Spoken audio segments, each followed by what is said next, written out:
vérité à motema ya moto eyembami na nzembo. De l'abondance du cœur que la bouche parle. Mesdames et messieurs, très chers téléspectateurs, bienvenue à ce fond musical de ce jour. Nous allons vous parler d'une chanson qui embellit vos écrans, qui vous édifie, qui vous met également dans l'attitude de prière, qui vous rapproche de votre Seigneur. Bikouké Alola, j'ai avec moi sur ce plateau l'un, bien sûr, des auteurs-compositeurs de ce chant. Il s'agit bien du frère David Izé, on l'appelle également Revaya. Voilà, il va parler de ça dans cette émission. Mais avant peut-être d'en parler, je voudrais que vous puissiez déguster juste un extrait de cette célébration qui va encore une fois vous égayer.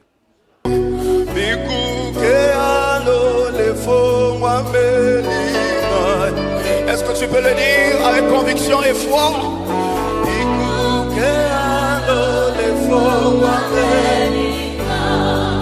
Ça va commencer dans ta vie lorsque le ciel va s'ouvrir.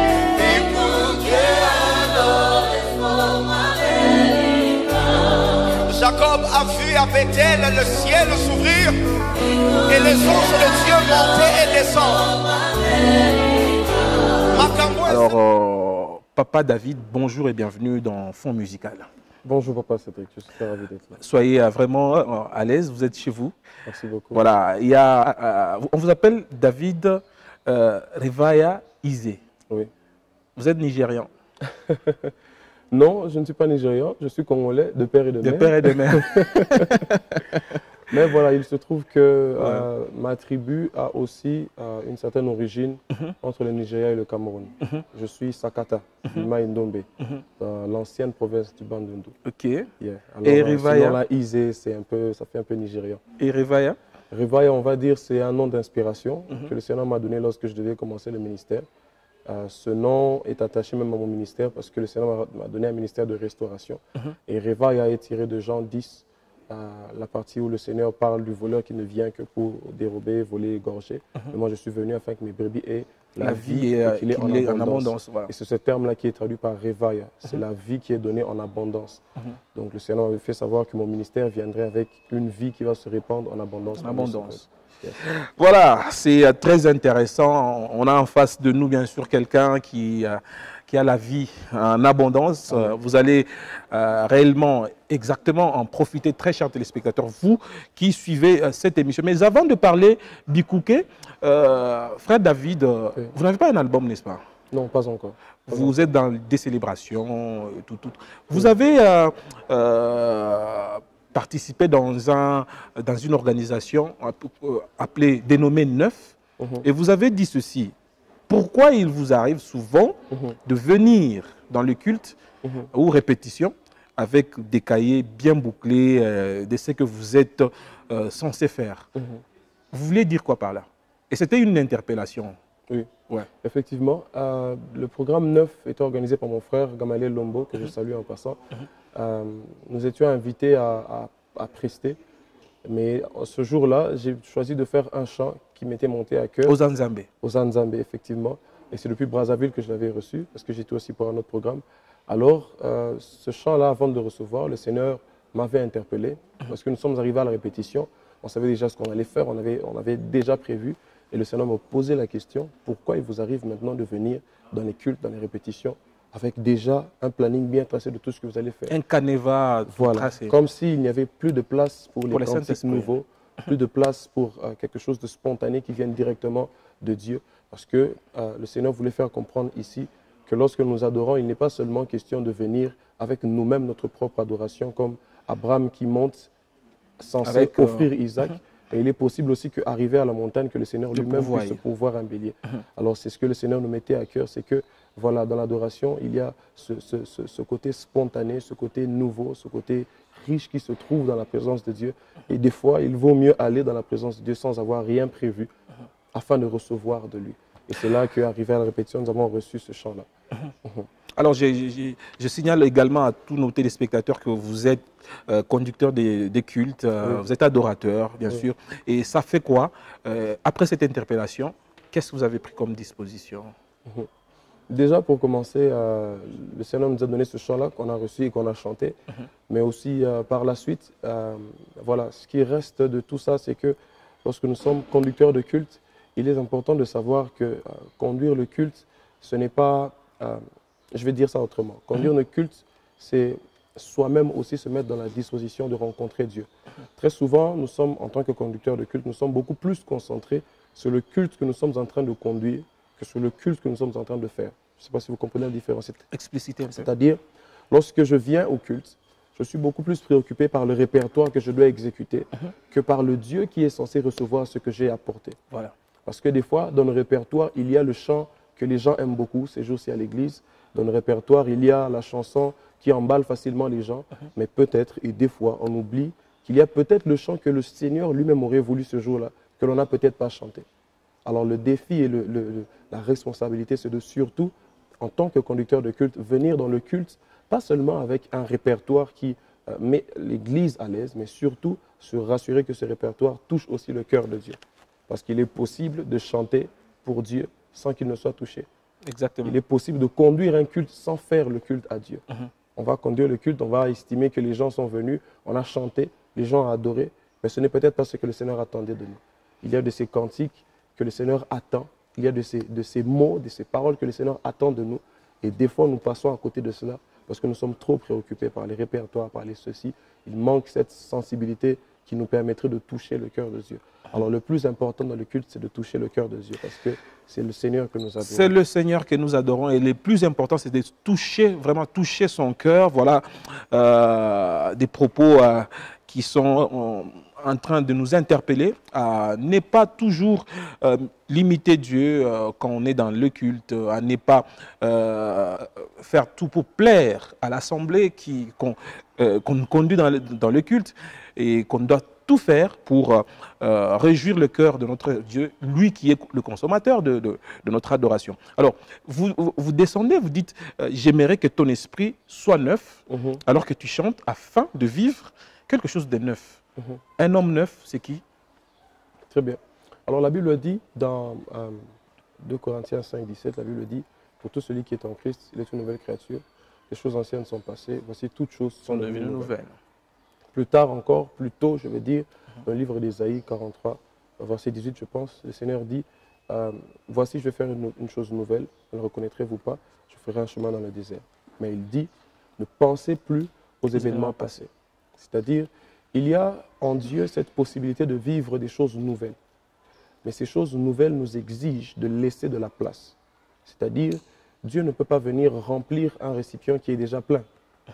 Dieu ne peut pas venir présenter des nouveautés à une personne qui a encore une attitude ancienne. C'est pour cela, par exemple, que Dieu a permis que l'ancienne génération qui venait d'Égypte passe 40 ans dans le désert jusqu'à ce qu'elle soit exterminée et que ce soit une nouvelle génération qui entre dans la terre promise. Alors, cette phrase veut dire tout simplement qu'à un certain moment avec Dieu, il faut accepter d'oublier tout ce que l'on sait de Dieu. Il faut accepter de mettre de côté toute son expérience, venir vide devant Dieu afin que lui puisse nous remplir. Et comment le faire? Comment le faire? Cet exercice est surtout sur le plan de notre soif, de notre aspiration.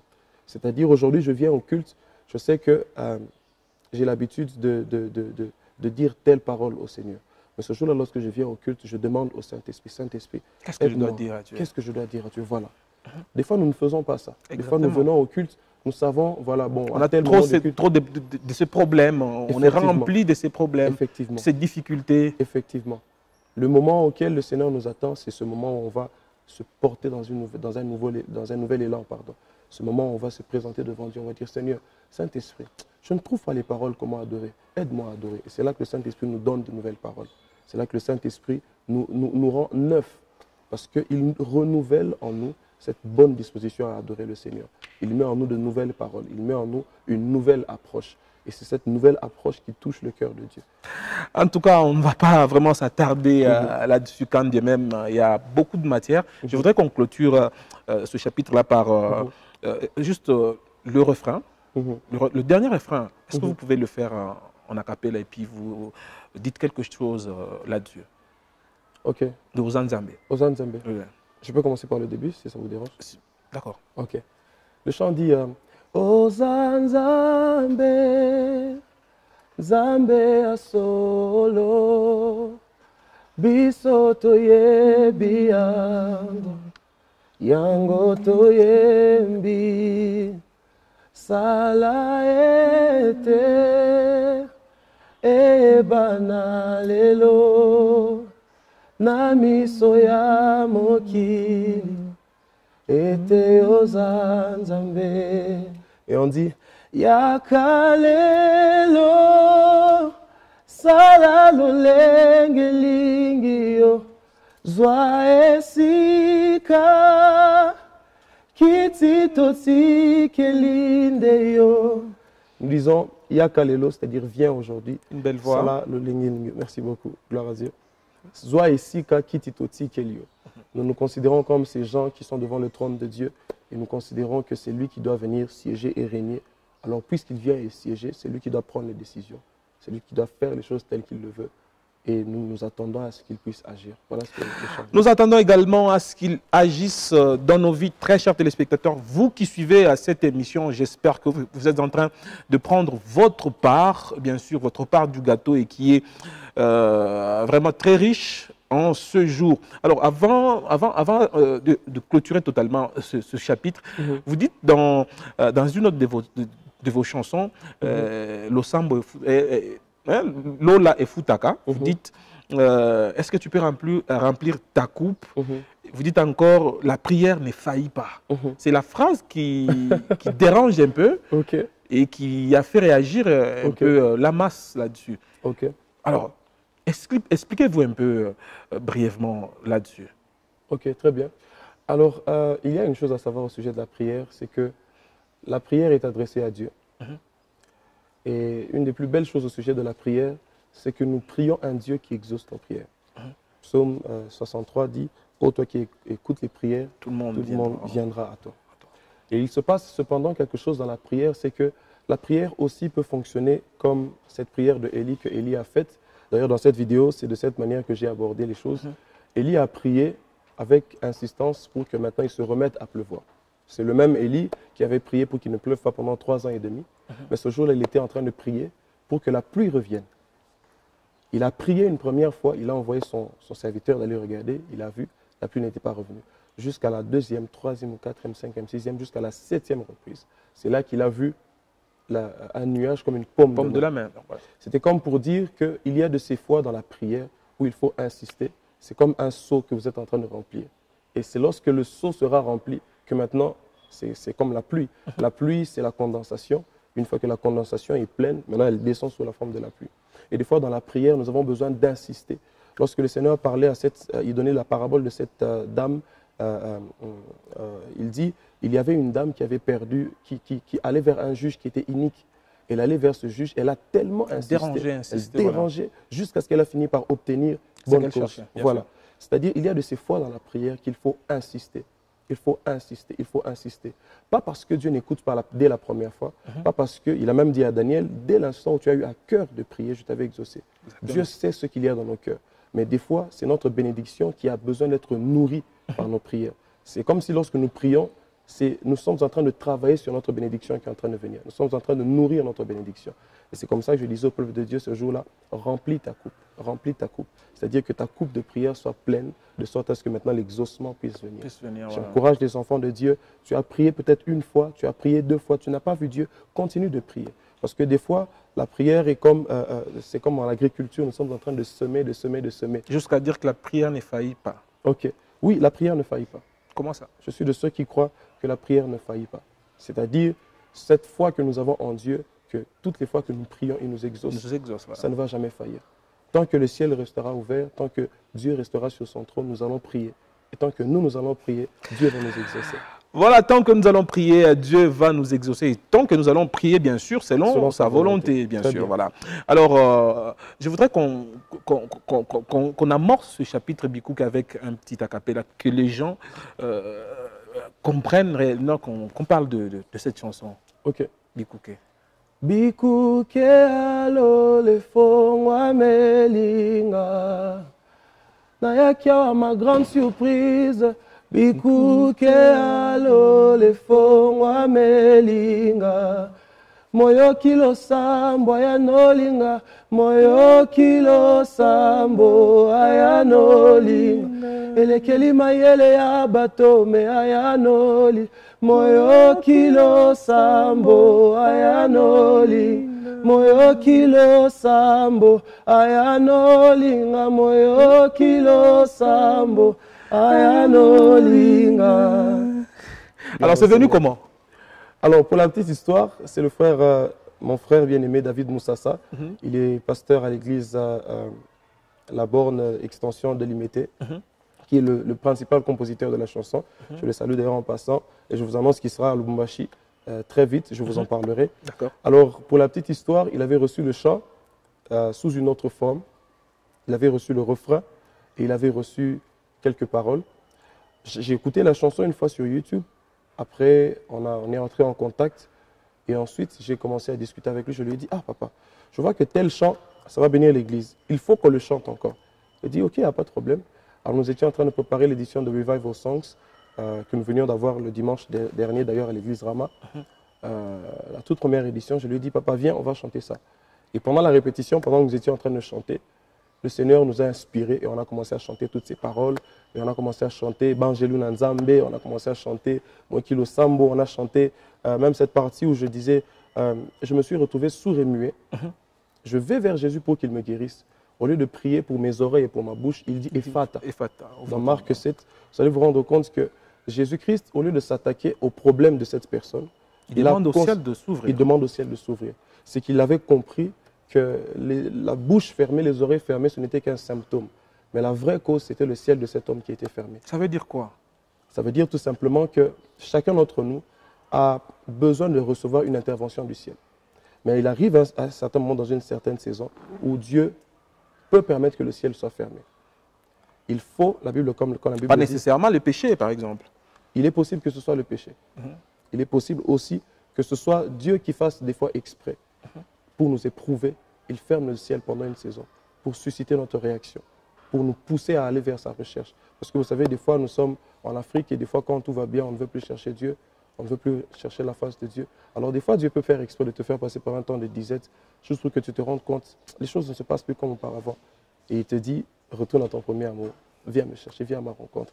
L'histoire là de la femme qui s'approche de Dieu et la foule qui suit Jésus, vous l'expliquez comment? Est-ce que c'est devenu un principe? Vous savez, dans les choses spirituelles, il y a des principes auxquels il ne faut pas déroger. Et c'est quelque chose auquel je crois.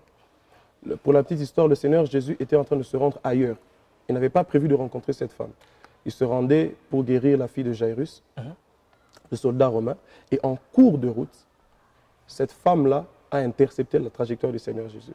Parce que le Seigneur Jésus était un homme public, un homme connu. Partout où il allait, les gens le suivaient. Alors, il y avait plusieurs personnes à sa suite. Il quitte par exemple ici, chef Katanga, il est en train de se rendre en ville. Les gens le suivent. C'est bien de suivre. C'est bien d'être dans son cortège. Mais c'est encore mieux d'aller à sa rencontre. Et c'est ce que cette femme-là a fait. La foule peut suivre le Seigneur. La foule peut marcher. Vous dites que la foule suit pour voir ce que Jésus fait simplement. Oui. Mais celle qui s'approche. Oui. La foule est là comme spectateur. La différence, c'est que la foule est là comme spectateur. Ils sont dans l'expectative. L'expectative, c'est-à-dire ils attendent que quelque chose se passe. Ils attendent de voir quelque chose. Mais cette femme-là n'est pas partie pour attendre. Elle est partie pour provoquer quelque chose. C'est cela la différence. Il y a de ceux qui viennent dans l'église juste parce qu'ils s'attendent de voir quelque chose. Mais il y a de ceux qui viennent dans un culte avec la décision de provoquer quelque chose. Il vaut mieux pour nous dans cette saison de provoquer Dieu en action. Par notre prière, par notre soif, par ce que nous faisons. De provoquer Dieu en action. C'est ce que cette femme a fait. Et elle a vécu la visitation. Waouh. Très bien, très bien. Très belle voix en tout cas. Vous voulez dire quoi par là? En fait, ça veut dire tout simplement, je suis venu comme quelqu'un qui passait. J'avais des fardeaux. Je ne savais pas à qui les donner. Mais je me suis rendu compte qu'il y a quelqu'un qui est venu pour les prendre en charge. Il y a encore un autre, il y a plusieurs paroles comme ça. Est-ce qu'on peut parler de la dimension de la grâce dans ça aussi? Oui, effectivement. Effectivement. Parce que lorsque le ciel est ouvert, Dieu fait au-delà de ce qui était prévu. Dieu fait au-delà de ce à quoi tu t'attendais. Dieu se charge même de ce qui n'était pas prévu. Cette femme n'avait pas prévu de rencontrer Jésus ce jour-là, mais lorsqu'elle a entendu parler de Jésus, elle est allée et le ciel s'est ouvert en sa faveur. Dieu a agi en sa faveur. Donc il y a de ces fois où lorsque le ciel est ouvert, Dieu agit au-delà de notre entendement, au-delà de nos calculs, au-delà de ce qui était prévu. Oh là là là là, on est vraiment poussé par les temps. Oui. Mais vers la fin, il y a des phrases un peu qui dénotent de la certitude.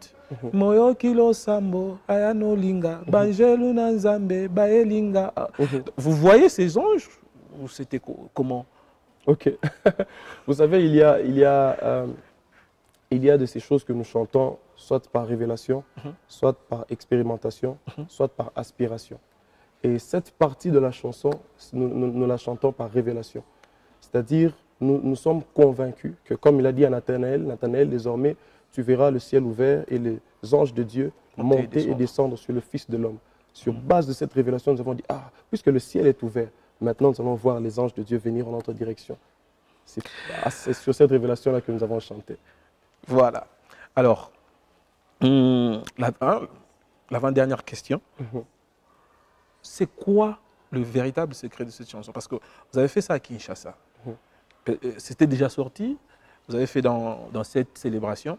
Et c'est arrivé jusqu'à Lubumbashi. Et je parie que c'est presque partout en RDC, oui, même au-delà de nos frontières.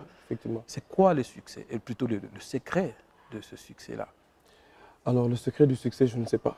À vous dire vrai, je ne sais pas. Et c'est le Seigneur lui-même qui décide. Pour la petite histoire, nous avions fait plusieurs chants, mais il s'est trouvé qu'il n'y avait que ce chant-là. Et Onction, je suis disposé à s'en faire, qui sont restés comme rescapés parce qu'on avait eu des petits soucis techniques. Et ce sont les deux seuls chants que nous avons publiés sur les réseaux sociaux.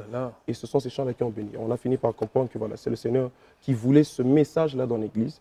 Et lorsque le message rencontre l'aspiration qui était dans le cœur des hommes, il finit par avoir un impact. Donc on bénit juste le Seigneur que voilà, ce message... Et ça vous fait quoi? Ça vous fait quoi en général? Ça fait un peu peur, vous savez. Peur? Oui. Je vais vous dire pourquoi. Très souvent, lorsque nous servons le Seigneur, on s'attend à ce que voilà, dans ce que l'on fait, on rencontre un certain succès, un certain impact, ainsi de suite. Mais très peu de temps, on se rend compte que voilà, il y a de ces choses qui ne réussissent que lorsque l'on fait ce que le Seigneur attendait.